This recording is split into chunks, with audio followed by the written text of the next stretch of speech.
Mankind has been searching for the meaning behind every experience that it experiences since the beginning of time.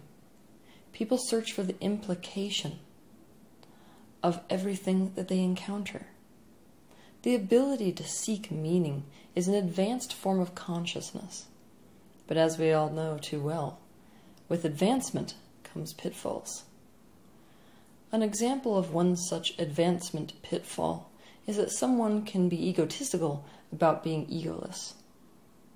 Mankind is what I like to call a pitfall species, whereby the very excellence of their particular consciousness is their very downfall.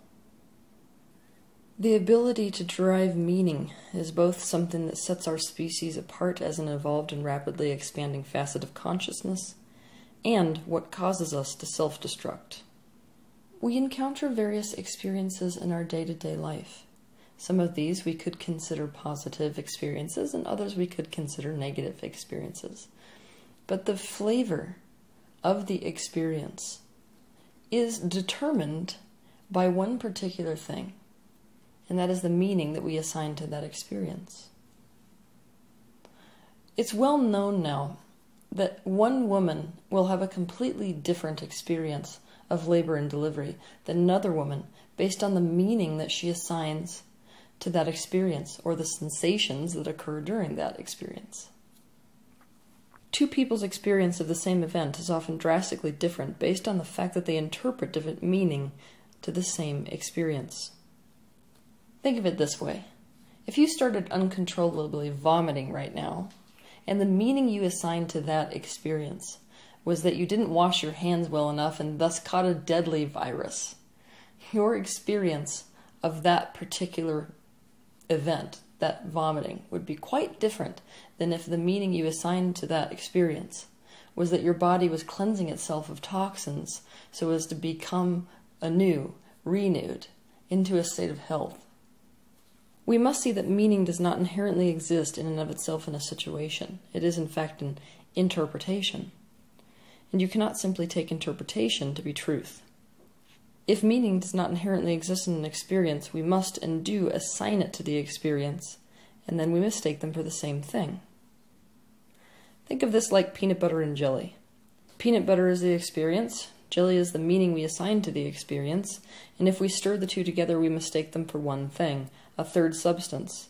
This disallows us to see the truth of an experience. We must learn to separate the peanut butter from the jelly. In other words, the experience from the meaning, if we are ever to regain a sense of truth and learn to select meaning that benefits us instead of destroys us. If you think this idea of assigning meaning to an experience doesn't sound all too serious, consider that you can destroy the course of your entire life based on assigning meaning to an experience. Case in point, a little 3-year-old girl is playing around in her daddy's office and begs him to play dolls with her. He yells and gets immediately frustrated and says, "No, I'm busy right now."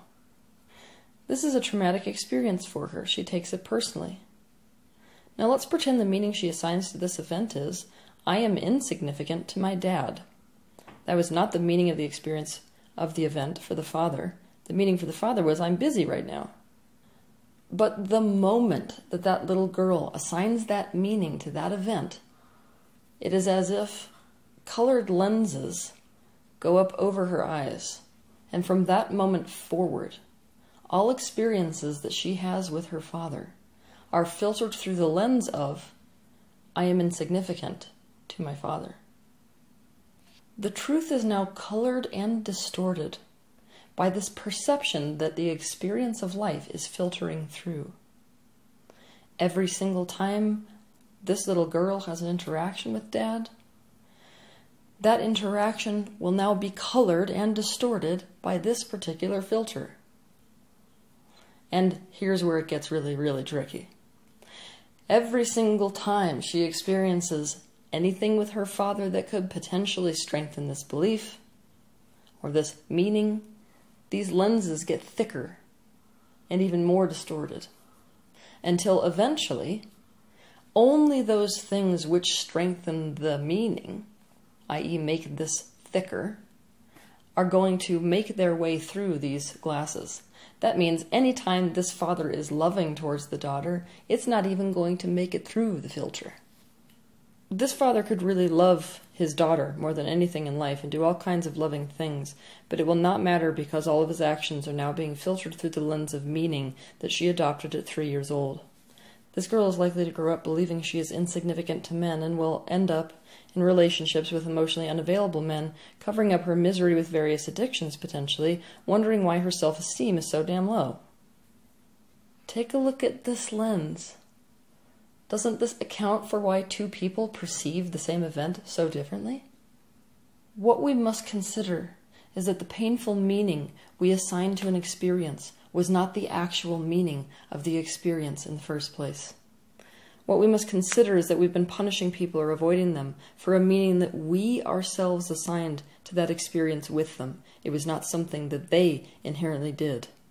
What we must consider is that much of the pain we were experiencing in our lives is not because of what we actually experienced, but because of the meaning we've assigned to those experiences. Doesn't this also make much more sense why we tend to be so confused about other people's defensive behavior? It's important to note that conflicts about interpretation of meaning account for the majority of our frequent miscommunications. Take a look back over your earliest memories. With each one of these memories, I want you to ask, what is the meaning that I assigned to this particular experience? What did I decide that it meant? Then imagine that at that moment your meaning glasses went on and you interpreted everything that was to follow up into your adulthood through those lenses. Does some of your life make sense? Do some of your relationships make sense?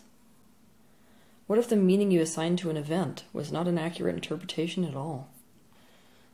I'm going to propose that from this day forward, whenever we encounter something that triggers us or something that we feel emotional pain about, we ask ourselves the following question: what am I making this mean? This allows us to separate out what is actually happening from the meaning that we are assigning to the experience.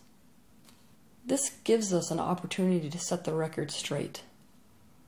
For example, let's say that somebody gives you a really crappy birthday present, something that you absolutely hate and would definitely expect other people to know that you hate.